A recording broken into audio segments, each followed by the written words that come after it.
भूख लगी भूख लगी भूख लगी जोरों की भूख लगी। এইজোপা হৈছে ভাত কেৰেলাৰ গছ আৰু মই আজি বনাম ভাত কেৰেলাৰ পিটিকা।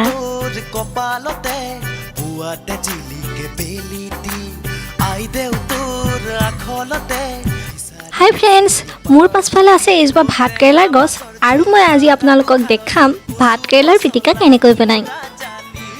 ভাত কেৰেলাৰ পিটিকাৰ বাবে আমাক লাগিব 3টা সিজোৱা ভাত কেৰেলা, 2টা আলু, 1টা সিজোৱা ভেন্দি, 1টা সিজোৱা কুন্দুলি, 1টা ডিম, পিঁয়াজ, নিমখ, জলকীয়া তেল, জলকীয়া টেঙা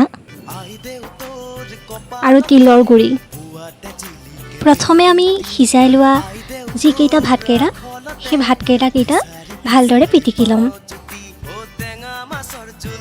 এয়া আমি আপোনালোকে দেখিবলৈ পাইছে ভালদৰে আমি পিটিকি লৈছোঁ ভাতকেৰেলাকেইটা। তাৰ লগত আমি সিজাই লোৱা যিকেইটা বিলাহী আছে সেই বিলাহী দুটাও তাতে আমি পিটিকি লৈছোঁ। এতিয়া আমি সিজাই লোৱা ভেন্দিটো সেই পিটিকাখিনিৰ লগতে ভালদৰে পিটিকি ল'ম, লগত কুন্দুলিটো পিটিকি ল'ম।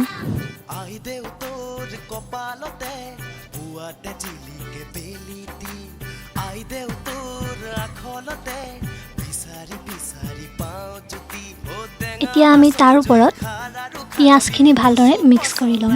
কাটি লোৱা যিখিনি পিঁয়াজ ভালদৰে পিটিকাখিনিৰ ওপৰত মিক্স কৰি ল'ম।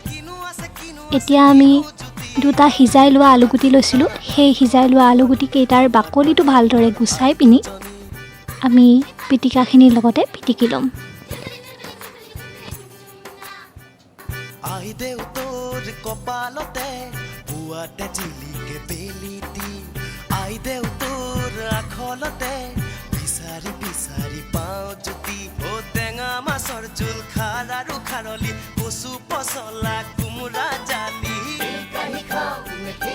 সিজাই লোৱা আলুগুটি কেইটা পিটিকি ল'ম, লগতে আমি বইল ডিমটো পিটিকাখিনিৰ লগতে পিটিকি ল'ম ভালদৰে। এয়া আপোনালোকে দেখিবলৈ পাইছে সকলোখিনি আমি পিটিকি লৈছোঁ ভালদৰে।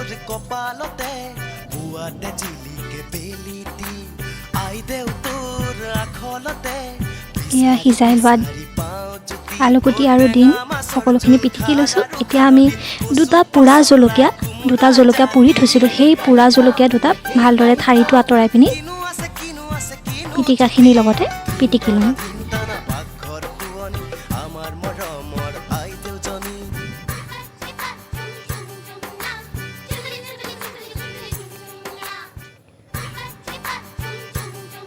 এয়া আমি পোৰা জলকীয়া কেইটা ভালদৰে সানি ল'লোঁ, লগতে আমি এতিয়া তিলৰ গুড়িখিনি আমি ইয়াত পিটিকাখিনিৰ লগত দি দিছোঁ।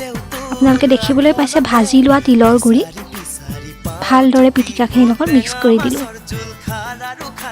ভাজি লোৱা তিলৰ গুড়ি ইয়াৰ পাছত আমি কাজি নেমুৰ 2 টোপালমান ৰস পিটিকাখিনিৰ ওপৰত দি দিম আৰু ভালদৰে পিটিকাখিনি সানি ল'ম। ভজা তিলৰ গুড়িখিনিয়ে আচলতে পিটিকাৰ সোৱাদ আৰু দুগুণ বঢ়াই দিয়ে, লগতে কাজি নেমুৰ ৰস আৰু পোৰা জলকীয়া। এয়া আপোনালোকে দেখিবলৈ পাইছে আমাৰ ভাতকেৰেলাৰ পিটিকা সম্পূৰ্ণভাৱে তৈয়াৰ হৈ গ'ল। এয়া হৈছে ভাতকেৰেলা পিটিকা, অতি সোৱাদ হৈছে বন্ধুসকল, আৰু আপোনালোকেও এনেকৈ কম সময়তে ভাতকেৰেলা পিটিকা বনাই খাব পাৰিব।